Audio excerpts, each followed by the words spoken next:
Hi guys, तो कल हमने जो चैप्टर किया था उसकी आज मैं डीपीपी लेके आई हूँ। सो आज हम इसे सॉल्व करेंगे, breathing and exchange of gases की। So the first question is, यहाँ पे हमें प्रेशर ऑफ गैस दिया हुआ है, सिस्टमेटिक वेन का ऑक्सीजन कार्बन डाइऑक्साइड का 40 mmHg दिया और सिस्टमेटिक आर्टरी का 95 mmHg दिया। इसका this diagram is given in your NCERT, तो ये वहाँ से हो जाएगा। Choose the correct option. अगर तुमने NCERT थॉरली रीड किया तो ये क्वेश्चन आता होगा अच्छे से। Choose the correct option from A and 2 to complete the given data.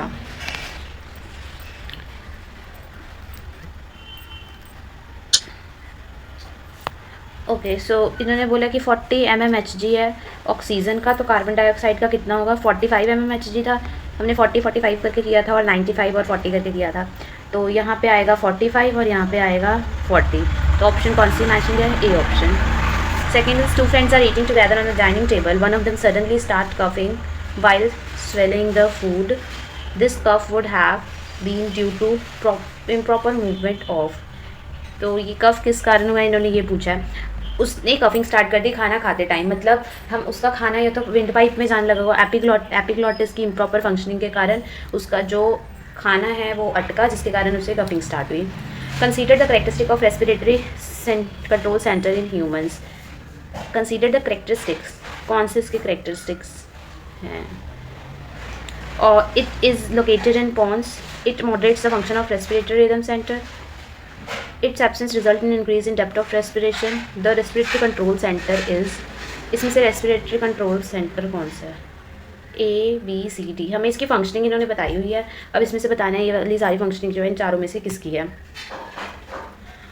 तो जो हमारा नीमोटैक्सिक सेंटर है वो वाला पोन्स रीजन में प्रेजेंट होता है, ये ऑप्शन हमारा सही है। नीमोसेप्टिक पोन्स रीजन में प्रेजेंट होता है। And it moderates the function of respiratory rhythm centre, ये वाला भी पॉइंट भी सही है नीमोसेप्टिक सेंटर के लिए। It's absence result in increase in depth of respiration, वो कंट्रोल करता है कि उसकी रेस्पिरेशन रेट को कंट्रोल करता है, तो ये पॉइंट्स नीमोसेप्टिक सेंटर के लिए सही है, तो option A is correct. Select the incorrect statement. Contraction of diaphragm increases the volume of thoracic chamber in anterior or posterior axis. B option इसकी कहाँ गई? ये। And B option is increases the thoracic volume, decrease the intrapulmonary pressure.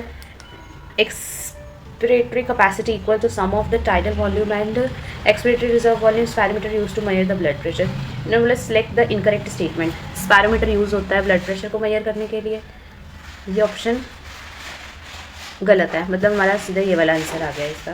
बाकी जो contraction of diaphragm increase होने से volume thoracic, उसका ये वाला, बाकी सारे तीनों स्टेटमेंट सही है।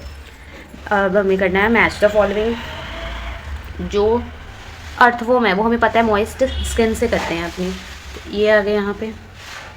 इंसेक्ट्स के पास, शार्क के पास गिल्स होती हैं, शार्क की गिल्स होगी, इंसेक्ट का ट्रेकियल सिस्टम हो गया, बैट के पास लंग्स होगी, तो C का 1 है, C एक वाले का क्या है? 4th, मतलब ऑप्शन A, B या C में, D में से कोई एक है, C वाला तो हमारा वैसे ही गलत हो गया। उसके बाद है इंसेक्ट के लिए ट्रैकियल सिस्टम 3, A और इसमें से गया B वाला गलत हो गया। नाउ थर्ड इज़ बैट के पास लंग्स होती है, मतलब ऑप्शन जो है A is correct, A option correct है, ये दोनों सारे गलत है बाकी। Which one of the following is not supported by incomplete cartilaginous string? कौन सा इनकम्प्लीट कार्टिलेजियस स्ट्रिंग में नहीं आता? हमने किया था इनिशियल ब्रोंक्यूल्स तक आता है ट्रैकिया से लेके, मतलब कि इनिशियल ब्रोंक्यूल्स तक आता है, जिसमें ट्रैकिया भी आता है, ब्रोंकाइज भी, प्राइमरी सेकेंडरी टर्शरी सारे आते हैं। ब्रोंक्यूल सिर्फ इनिशियल तक आता है, मतलब टर्मिनल ब्रोंक्यूल सपोर्ट नहीं करता इनकम्प्लीट कार्टिलेजियस स्ट्रिंग को। Then next question is, given below are the two statements. Inspiration is process during which atmospheric air is drawn in, ये स्टेटमेंट हमारी करेक्ट है। एंड स्टेटमेंट बी है, major cause of asthma is secret smoking. नहीं, asthma में wheezing होती है, secret smoking से तो नहीं होता। तो 7th ऑप्शन, इसका ऑप्शन ए, 7th का आंसर ए सही है, बिकॉज ए ऑप्शन करेक्ट है एंड बी रॉन्ग है। तो अगर आपने NCERT थॉरली पढ़ लिया तो आपको क्वेश्चन करने में प्रॉब्लम नहीं आ रही होगी ज़्यादा, एंड आई गेस आपके क्वेश्चन सॉल्व हो रहे होंगे। तो अस्थमा किस रीज़न से होता है अगर स्मोकिंग से नहीं होता? और स्मोकिंग से कौन सी डिजीज़ होती है? जो एम्फिसीमा है वो होती है स्मोकिंग से, जो यहाँ पे ये लिखा है, तो यहाँ अस्थमा की जगह अगर एम्फिसीमा आता तो ये स्टेटमेंट करेक्ट होगी। बट अस्थमा जो है वो एलर्जिक डिसऑर्डर है, वो एलर्जिन से होती है, हिस्टामिन से होती है। जिसमें डिफ़िकल्टी इन ब्रीदिंग होती है और व्हीजिंग होती है, तो इसलिए ये वाला स्टेटमेंट हमारा इनकरेक्ट है। Next is correct, choose the incorrect statement. The thickness of diffusion membrane is less than the millimetre. The human lungs हमने किया था लेस देन 1 मिलीमीटर होता है थिकनेस उसकी, राइट। तो ये वाला हमारा आंसर तो सही है, मतलब ये इन्होंने हमसे पूछा इनकरेक्ट स्टेटमेंट, ये वाला करेक्ट स्टेटमेंट है। The human lungs comprises the branching network of bronchi, bronchioles and alveoli, ये भी सही है statement. Pressure contributed bye an individual gas in a mixture of gases called partial pressure, ये भी मैंने डेफिनेशन कल आपको कराई थी, सही है। Aquatic arthropods exhibit pulmonary respiration, नहीं, जो मैमल्स या फिर टेरेस्ट्रियल ऑर्गेनिज्म होते हैं उनके अंदर होती है पल्मोनरी रेस्पिरेशन, एक्वेटिक के अंदर नहीं होती। एक्वेटिक आर्थ्रोपोड्स के अंदर गिल या फिर वेस्कुलर स्ट्रक्चर होता है, तो उनके अंदर ब्रांचियल रेस्पिरेशन होती है, तो ये वाला इनकरेक्ट है हमारा, मतलब हमारा D option is correct. Lungs are enclosed in, lungs किसके अंदर एनक्लोज्ड होती है, हमने पढ़ा था उसमें double layered pleura membrane, double layered pleura membrane होती है, तो लंग्स किसके अंदर एनक्लोज होएगी, वेट, ये रहा, lungs are enclosed in C option pleural membrane, ये हमारी ये pleural membrane. If the vital capacity equals, अब हमारा ये न्यूमेरिकल क्वेश्चन है, if the vital capacity equals 4300 milliliter and total lungs capacity is equal to this, find out the residual value if the tidal volume is 500 milliliter। इसके लिए हम इसमें formulas जो हमने किए थे सबके, हमें गिवन क्या क्या है, अब इसको सॉल्व करते हैं क्वेश्चन को। हमें गिवन है कि वाइटल कैपेसिटी जो है मतलब VC वो है 4300 millilitre and total lungs capacity जो है वो है 5500 millilitre. Then residual volume find out करना है, हमें रेजिडुअल वॉल्यूम निकालना है, हमें दिया टाइडल वॉल्यूम दैट इज़ 500। अब हमें वो वाला फॉर्मूला करना है जिसके अंदर ये तीनों आते हैं, तो ये तीनों हमारे आते हैं। अगर हम टोटल लंग्स कैपेसिटी का फॉर्मूला देखें, उसके अंदर हमने किया था, उसके अंदर IRV plus ERV plus residual volume plus tidal volume, ये सारे आ गए थे। लेकिन अभी हमारे पास ये वाली दोनों हमारे पास नहीं है टर्म्स, हमारे पास ये है और ये है, तो हम इन तीनों को हम वाइटल कैपेसिटी के अंदर डाल सकते हैं। जब हमने इसे वाइटल कैपेसिटी में डाला तो हमारे पास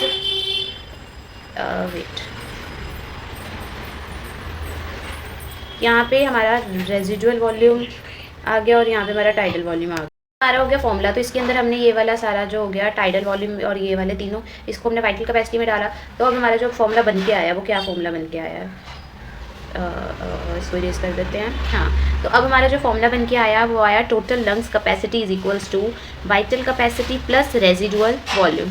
हमें रेजिडुअल वॉल्यूम फाइंड आउट करना है। टोटल लंग्स कैपेसिटी है 5500 और वाइटल कैपेसिटी है 4300 प्लस RV, हमें RV निकालना है, तो RV हम इधर रख देंगे, RV एक साइड आ गया और ये हो गया 5500 माइनस 4300। जब हमने इसको सब्ट्रैक्ट किया तो आया 1200, राइट।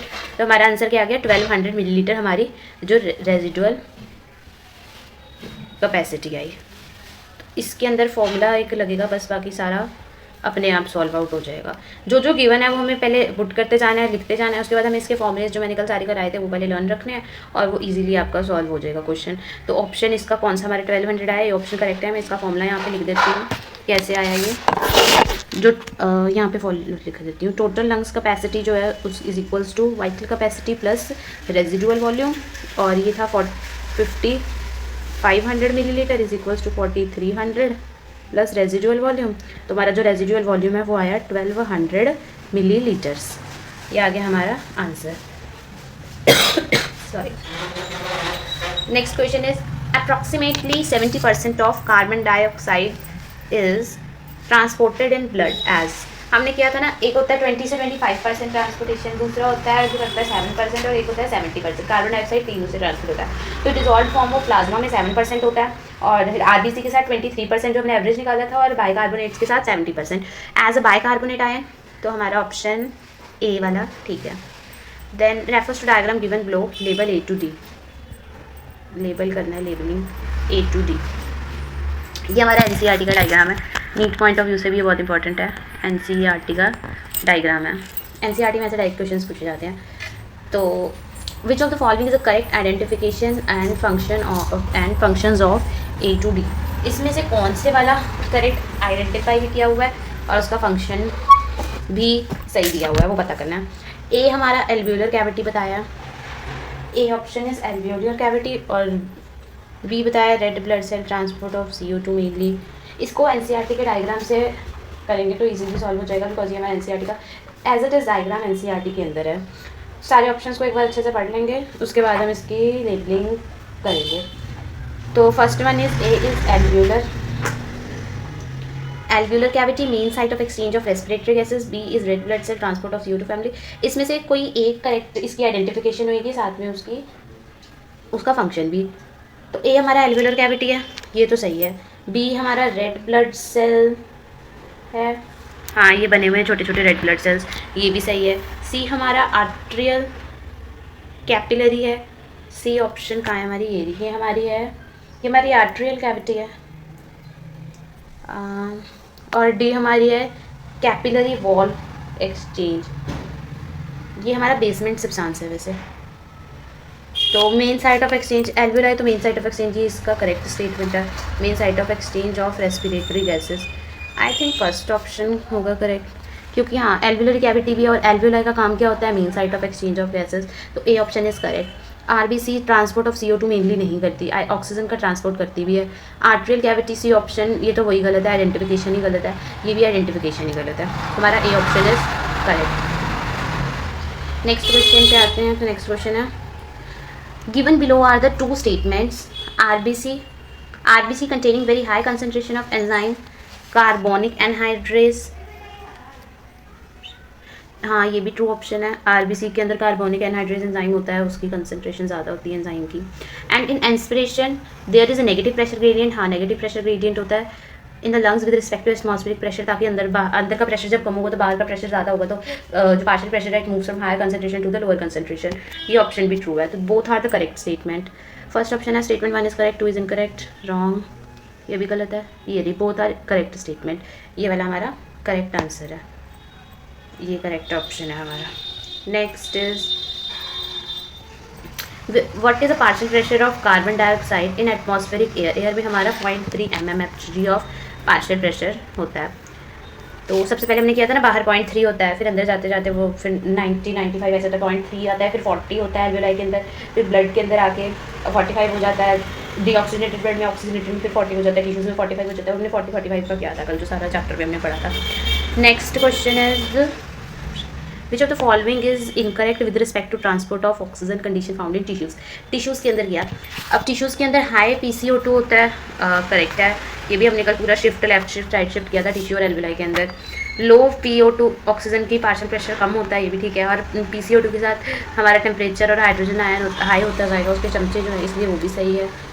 और डी ऑप्शन क्या है, लो एच पॉजिटिव आयन, नहीं ये गलत स्टेटमेंट है, मतलब कि हमारा इनकरेक्ट पूछा था, तो ये वाला हमारा जो ऑप्शन है ये करेक्ट आंसर है। नेक्स्ट क्वेश्चन इज स्टेटमेंट 1 है blood is medium of transport for oxygen and carbon dioxide, true, वो ट्रांसपोर्ट एक्सचेंज करता है, ये गैसेस का ट्रांसपोर्ट मीडियम है, वो ठीक है, ये वाला option. Long exposure to dust can give rise to inflammation leading to fibrosis, true, ये भी हमने फाइब्रोसिस की कंडीशन किया था, तो बोथ आर करेक्ट स्टेटमेंट, ये वाला गलत है, ये वाला गलत है, both are correct statement. In human air passes from outside into the lungs through, I have already told कि ये वाला हमारा नीट के पॉइंट ऑफ व्यू से बहुत ही इंपॉर्टेंट क्वेश्चन है, और ये हमारा PYQ है, तो इसे इसके पाथवे को याद रखना है, ये हमारा PYQ के अंदर आता है। तो इसका पाथवे क्या है, नेजल कैविटी, देन लर्निक्स, देन फर्निक्स, नहीं ये वाला गलत है, क्योंकि पहले फर्निक्स आता है देन लर्निक्स आता है, then nasal cavity, then pharynx, then larynx, ये वाला सही है। फिर ट्रैकिया, ब्रोंक्यूल्स, ब्रोंकाई नहीं, ब्रोंकाई पहले आता है, ब्रोंक्यूल्स बाद में आता है, ये भी गलत है।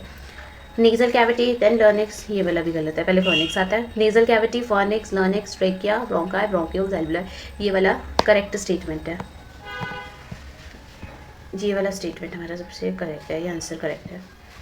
Next, arrange the following steps of respiration in the correct sequential order, इसकी करेक्ट सीक्वेंस से हमें इसे करना है। तो फर्स्ट स्टेटमेंट है डिफ्यूजन ऑफ गैसेस, ये वाला भी आपका एनसीईआरटी में कल मैंने भी कराया था इसको, और एनसीईआरटी में भी ये डायरेक्टली बना हुआ है, एक फ्लो चार्ट की फॉर्म में है, कल मैंने कराया था जो। Arrange the following steps of respiration in correct sequential order. सबसे पहले तो हम करते हैं ब्रीदिंग। सबसे पहला स्टेप है हमारा ब्रीदिंग का हम ब्रीदिंग करते हैं। उसके बाद होती है डिफ्यूजन ऑफ गैसेस, एल्वेलाई में जाती है, एल्वेलर मेम्ब्रेन में डिफ्यूजन होती है, देन ट्रांसपोर्ट होती है, वो ब्लड में जाती है, फिर ब्लड में जाके वहाँ पे जाके डिफ्यूजन होती है ब्लड और टिश्यू के बीच में, और उसके बाद सेल्स उसको इनटेक करते हैं, ऑक्सीजन को यूटिलाइज करते हैं और एनर्जी प्रोड्यूस करते हैं। तो पहला ई ऑप्शन आएगा, पहले आएगा EADCB, तो EADCB फर्स्ट ऑप्शन ही करेक्ट है। How many layers are present in diffusion membrane of the alveolar capillary. हमने करी थी 3 मेम्ब्रेन होती है, स्क्वेमस एपिथेलियम, एंडोथेलियम और बेसमेंट सब्सटेंस, तो 3 मेम्ब्रेन्स प्रेजेंट होती है कैपिलरी के डिफ्यूजन मेम्ब्रेन में। How many oxygen molecule can carry, ये हमने किया था। ऑक्सीजन मॉलिक्यूल जो है वो करती हैं 4 ऑक्सीजन मॉलिक्यूल, 1 मॉलिक्यूल हीमोग्लोबिन में 4 ऑक्सीजन कंबाइन करती है, और कार्बन डाइऑक्साइड 5 करती है, CO2। हमने कल 2-3 बार किया था revise. Total lungs capacity is presented by, ये भी हमने अभी पहले फॉर्मूला लगाया, tidal volume plus vital capacity, tidal volume plus residual capacity. हमें भी देखो यहाँ पे रिसेंटली यहाँ पे फॉर्मूला भी हमने सॉल्व किया है वाइटल कैपेसिटी और रेजिडुअल वॉल्यूम के अंदर। तो यहाँ पे ऑप्शन है, यहाँ पे ऑप्शन नंबर है C, vital capacity and residual volume. Vital capacity का फॉर्मूला क्या होता है, अभी मैंने रिसेंटली कराया था, इस कमेंट में इसका फॉर्मूला मुझे चाहिए क्योंकि मैंने अभी रिसेंटली करवाया था, तो उसको हमें कमेंट करना गाइस।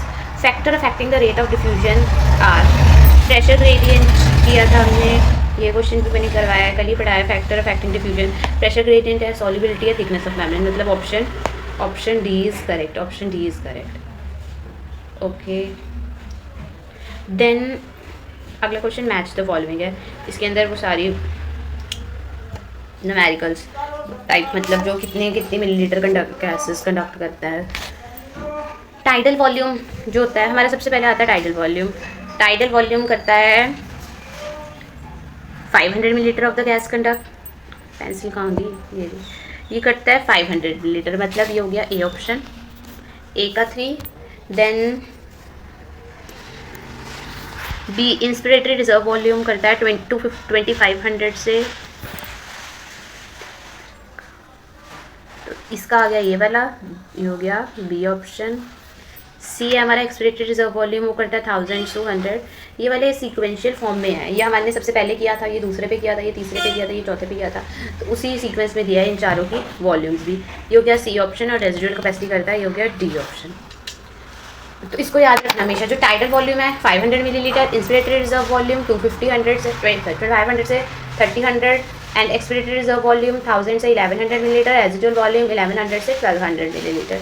तो ऑप्शन हमारा होना चाहिए मैच कर, ए का 3 है, यस, बी का 2 है, नहीं ये वाला गलत है, ए का 3 है, बी का 1 है, सी का 4 है, डी का 2 है, ये वाला ऑप्शन हमारा करेक्ट है। Next question, given are the 2 statements, the binding of oxygen with hemoglobin to form oxyhemoglobin is an irreversible process। इसके बाकी स्टेटमेंट सीधे, हाँ, तो binding of oxygen with an haemoglobin to form oxyhaemoglobin is an irreversible process, and haemoglobin is red coloured iron containing pigment. ये statement तो सही है, but ये वाला स्टेटमेंट थोड़ा सा फॉल्स लग रहा है, क्योंकि बाइंडिंग ऑफ ऑक्सीजन विद वो रिवर्सिबल प्रोसेस है। हमने जो इसकी पूरी वो की थी एक रिएक्शन जो हमने करा था कि वो रिवर्सिबल है, वो इधर से एरो भी जा सकता है, इधर से भी जा सकता है, जिसमें हमने वाटर और CO2 मिला के water plus CO2 is equals to HCO3 negative बनाया था, ये वो वाली रिएक्शन है, तो वो तो रिवर्सिबल है हमारी, इसलिए हमारा स्टेटमेंट जो 1 है वो इनकरेक्ट है, 2 करेक्ट है, तो ये वाली स्टेटमेंट फॉल्स है, और ये वाली है, ये हमारा ऑप्शन बी है, option B is correct. Next question is select the incorrect statement, इसमें से इनकरेक्ट स्टेटमेंट फाइंड आउट करनी है। Cell utilise oxygen for metabolism, true है, ट्रू है ये तो, और 3% of oxygen carried out plasma में 3% होता है, 90% CO2 नहीं, 70% था, 90 नहीं था, यहाँ 70 है, मतलब ये वाला करेक्ट इनकरेक्ट स्टेटमेंट है, option C is correct. Given below are the two statement, one is label as assertion and other is label as reason. Pleural fluid reduce friction on the lung surface, friction कम करता है, true. And the outer pleural membrane is close contact with thoracic lining, true. ये भी NCERT की line है, दोनों correct statement है. Assertion reasoning क्या है, तो फिर इसका रीजन जो है वो करेक्ट नहीं है, क्योंकि वो pleural fluid outer membrane, pleural fluid का फ्रिक्शन से तो कोई काम नहीं है. तो वो था correct, but R is not the correct explanation of D. ये कौन सी ऑप्शन है हमारी, डी. तो डी ऑप्शन इज करेक्ट. ओहो, ये सारा चेंज हो गया, सारे आंसर्स मार्क किए थे वो हो गए, गायब हो गए. कोई बात नहीं, आपने तो सॉल्व कर लिए होंगे साथ साथ में, तो मैं आगे करा रही हूँ. कहाँ गया, कौन सा क्वेश्चन कर रहे थे हम? ऊपर ही थे ना, भी ये वाला कर रहे थे हम. इसके अंदर हमने किया था कि डी ऑप्शन सही है, क्योंकि एक्सप्लेनेशन करेक्ट नहीं है. Then 27 refers the diagram. इस वाले डायग्राम के अंदर जो ये बाहर जो है 0.3 होता है, अंदर आता है, देन वो ये CO2 की कंसनट्रेशन है, और बाहर ऑक्सीजन की कंसनट्रेशन मैंने कल सॉल्व करके बताई थी 159 मिलीमीटर ऑफ HCl. अंदर जाके पूरा इसका यहाँ से जाता है और यहाँ से बाहर आता है. इस पूरे के अंदर कार्बन डाइऑक्साइड और ऑक्सीजन की जो वैल्यूज चेंज होती है वो हमारी एनसीईआरटी में भी गिवन है, और मैंने भी कल तुम्हें करा दी थी. अब क्वेश्चन क्या है हमारा, identify the blood vessels that carry deoxygenated blood from the body tissues and have PO2 40 millimetre of HCl. तो इसके अंदर हमें वही बताना है. तो चलो इसे देखते हैं एक बार. इन्होंने पूछा 40 mmHg partial pressure of oxygen पूछा है from the body tissue, blood से टिश्यू में जा रहा है. ऑक्सीजन का हमें कंसंट्रेशन निकालना है. जो ऑक्सीजन है एयर में प्रेजेंट है, ऑक्सीजन का पूरा फ्लो चार्ट कर लेते हैं एक बार. 159 mm ऑफ Hg प्रेजेंट है.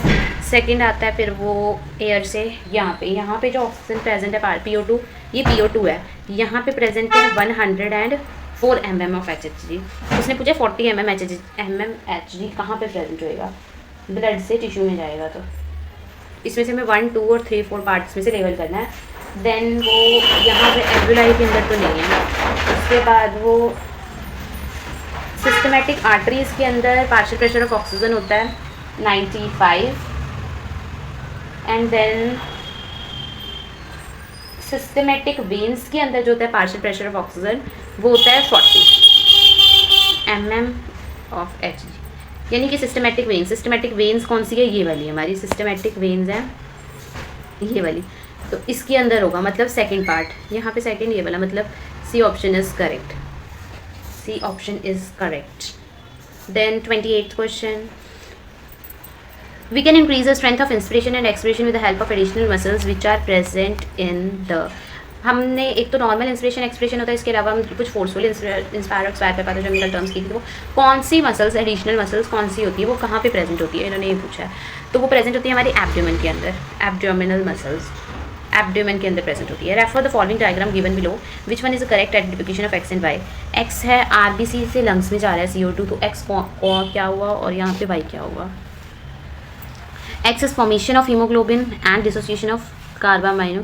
ये यहाँ पे हाँ RBC से लंग्स में जा रहा है तो डिसोसिएट होगा कार्बन डाइऑक्साइड यानी कार्बन हीमोग्लोबिन, और यहाँ से यहाँ पे जा रहा है ये क्या होगा, ऑक्सीजनेट होगा. तो ऑप्शन ए हमारा करेक्ट है कि यहाँ पे एक्स फॉर्म्स एक्स और वाई. एक्स के बारे में बताया ना, यहाँ पे ऑक्सीजन हीमोग्लोबिन बनेगा और डिसोसिएट होगा कार्बन हीमोग्लोबिन का. ठीक है, तो नेक्स्ट है match the following. Common passage for air and food, common passage for air and food phoenix के अंदर होता है. एंड बी है साउंड बॉक्स, लर्निक्स को कहते हैं. फिशेस के अंदर गिल्स होती है, इसके अंदर लंग्स होती है. तो ए का हो गया 4, मतलब बी ऑप्शन, ये किसी में ए का 4 है, मतलब B option is correct. In crustaceans respiration occurs through gills, crustaceans के अंदर गिल्स होती है.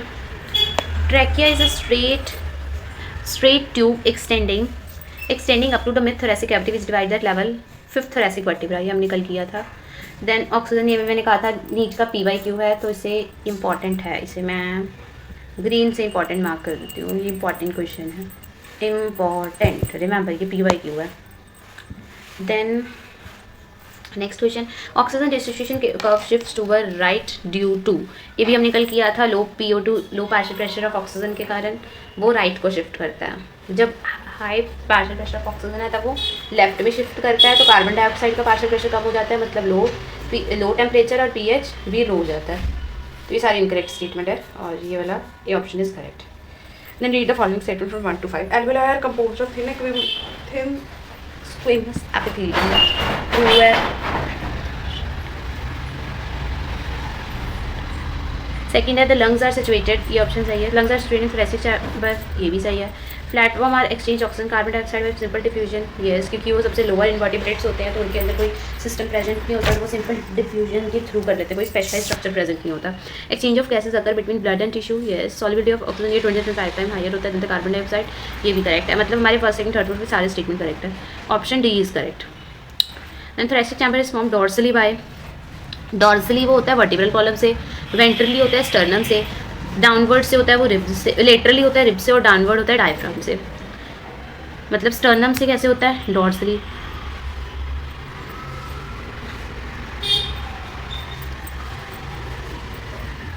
डॉर्सली, और रिब्स से कैसे होता है लेटरली, डायफ्राम से वो डाउनवर्ड वाली लोअर वाली साइड से होता है। Then next question, every 2000 millilitre of deoxygenated blood delivers how much carbon dioxide to alveoli. Nice question, हमने किया था एवरी, ये भी एक वो है न्यूमेरिकल क्वेश्चन है। एवरी 100 मिलीलीटर ऑफ ब्लड के अंदर डीऑक्सीजनेटेड ब्लड जो है वो कितना होता है 5 मिलीलीटर कैरी करता है। एवरी 100 मिलीलीटर में 5 मिलीलीटर ऑफ कार्बन डाइऑक्साइड होता है, तो 1 मिलीलीटर में कितना हुआ, पहले हम वो निकालेंगे 5/1000, फिर उन्होंने पूछा 2000 मिलीलीटर में कितना हुआ, तो 5/1000 इंटू 2000 करेंगे।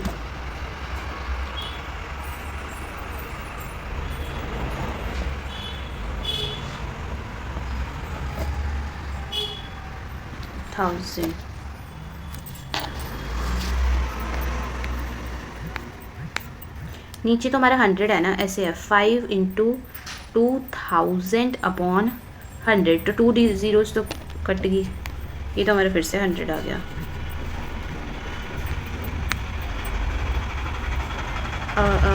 लेट मी सी, इन्होंने बोला है क्वेश्चन है every 2000 millilitre of deoxygenated blood deliver approximately how much carbon dioxide to alveoli. तो हमारा जो कार्बन डाइऑक्साइड है every 100 millilitre oxygen, 100 millilitre of oxygenated blood जो है वो 4 मिलीलीटर ऑफ कार्बन डाइऑक्साइड करता है। सॉरी यहाँ पे 5 नहीं, वो ऑक्सीजन में 5 था, यहाँ पे आएगा 4 आएगा, 4 के साथ सारी सॉल्व करनी पड़ेगी, सॉरी गाइस, ये होता है 4 मिलीलीटर ऑफ CO2। तो 1 मिलीलीटर कितना करेगा 4/100 और फिर 2000 कितना करेगा 4/100 इंटू 2000, 200 से ये गया 4 2 ज़ा 8 और बचा 80 मिलीलीटर आएगा आंसर। तो ऑप्शन कौन सी वाली करेक्ट है, डी ऑप्शन इज़ करेक्ट। बाकी सारा मैं रेस करके एक बार फॉर्मूला बता देती हूँ तुम्हें। इसके लिए जस्ट इतनी सी लाइन याद रखनी है कि 100 मिलीलीटर ब्लड के अंदर 4 millilitre of deoxygenated blood carry करता है। बार बार 5 ही आ जाता है आंसर मेरा, उस कारण अभी आंसर भी करेक्ट आ गया, मुझसे 5 भी निकल जाता है। 4 करेगा, 4 मिलीलीटर ऑलवेज रिमेंबर, ठीक है। Next, which of the following is not the function of the conducting part of respiratory system. Which of the following is function of conducting part of respiratory system? Provides the which of not the function बोला है conducting का, provide surface for diffusion of oxygen carbon dioxide, नहीं, ये होता है उसके अंदर, ये conducting का पार्ट नहीं है, ये alveoli का पार्ट है, मतलब पहला ही इनकरेक्ट है। बाकी एक बार हम स्टेटमेंट्स देख लेते हैं क्लियर द, हाँ ये conducting का, inhale air humidify, ये सारा जो है हमारा conducting पार्ट का होता है। vital lungs capacity is, हमने किया था जैसे टोटल लंग्स कैपेसिटी वाला फॉर्मूला दोबारा से आ गया। इसके अंदर tidal volume, inspiratory reserve volume and expiratory reserve volume, ये सारे आएंगे, मतलब बी ऑप्शन करेक्ट है। Read the following from A to D। Role of oxygen is insignificant in regulation of the respiratory rhythm. Role of oxygen is insignificant in the regulation of oxygen, yes, ये वाला statement true है। And increase in concentration of carbon dioxide and hydrogen positive activate the chemosensitive area which in turn signals, ये भी true है statement. ये वाली statement भी true है और ये वाली भी ट्रू है। Then respiratory rhythm centre medulla is primary responsible regulation of transpiration, ये भी ट्रू है। Nasal chamber open the fornix, ये ऑप्शन भी ट्रू है। इसका डी ऑप्शन है क्योंकि सारी ट्रू है, ABCD आएगा, ठीक है। Which of the following cell contain haemoglobin, कौन सा सेल हीमोग्लोबिन कंटेन करता है? Red blood cells. Intercostal muscles are found attached with, ribs के साथ ही अटैच होंगी, कौन सा है? Ribs. Which of the following is level as exertion और कौन सा रीजन है? Exertion region. बस हमारे 45 तक क्वेश्चन है, खत्म होने वाले, 2-3 रह गए। एजर्शन रीजन हम कर रहे हैं अभी। तो oxygenated oxygen dissociation curve is obtained when percent of saturation of hemoglobin is plotted against the O2. yes, ये वाला स्टेटमेंट ट्रू है। Oxygen dissociation curve is sigmoid, ये भी ट्रू है। बट इसने ये रीज़न नहीं बताया कि सिग्मोइड क्यों है, या फिर इसने ये रीज़न नहीं बताया, मतलब ये इसको नहीं कर रहा। तो दोनों स्टेटमेंट ट्रू है बट रीज़न करेक्ट नहीं है। तो ऑप्शन ए भी करेक्ट गलत है, बी भी गलत है, सी भी गलत है, डी वाला ऑप्शन इज करेक्ट। 43rd है aortic arch and carotid artery receptor can not recognise the change in oxygen की कंसंट्रेशन से। हमने स्पेसिफिकली लास्ट में किया था कि ऑक्सीजन की कंसंट्रेशन से इसको कोई फर्क नहीं पड़ता, वो सिर्फ कार्बन डाइऑक्साइड और H पॉजिटिव आयंस को ही डिटेक्ट कर पाता है। How many of the following structure are used for generation of pressure gradient between lungs and air for the movement of air. तो उसके अंदर एक्सटर्नल इंटरकोस्टल मसल्स का काम होता है प्रेशर ग्रेडियंट को चेंज करने के लिए। एक्सटर्नल इंटर मसल्स करती है, ट्रैकिया का नहीं होता, डायफ्राम का होता है, इंटरनल इंटरकोस्टल मसल का होता है। लर्निक्स का कोई काम नहीं होता, ट्रैकिया का कोई काम नहीं होता। मतलब 3 every 100 millilitre of oxygenated blood can deliver around 5 millilitre of oxygen to. हाँ, ऑक्सीजन जस्ट रिमेंबर कि जो ऑक्सीजन है 100 मिलीलीटर में ऑक्सीजनेटेड ब्लड करेगा 5 मिलीलीटर कैरी और डीऑक्सीजनेटेड करेगा 4 मिलीलीटर कैरी। ओके, सो हमारी ये वाली होगी DPP फिनिश्ड। मैं इस चैप्टर के शायद अगर मेरे को पॉसिबल हो सके टाइम मिला तो इसकी एक और DPP कराऊंगी, उसमें भी काफ़ी अच्छे क्वेश्चंस हैं, मैंने देखे थे, तो वो वाली सॉल्व कराऊंगी इसके बाद। Thank you so much guys, like and subscribe my channel for more videos.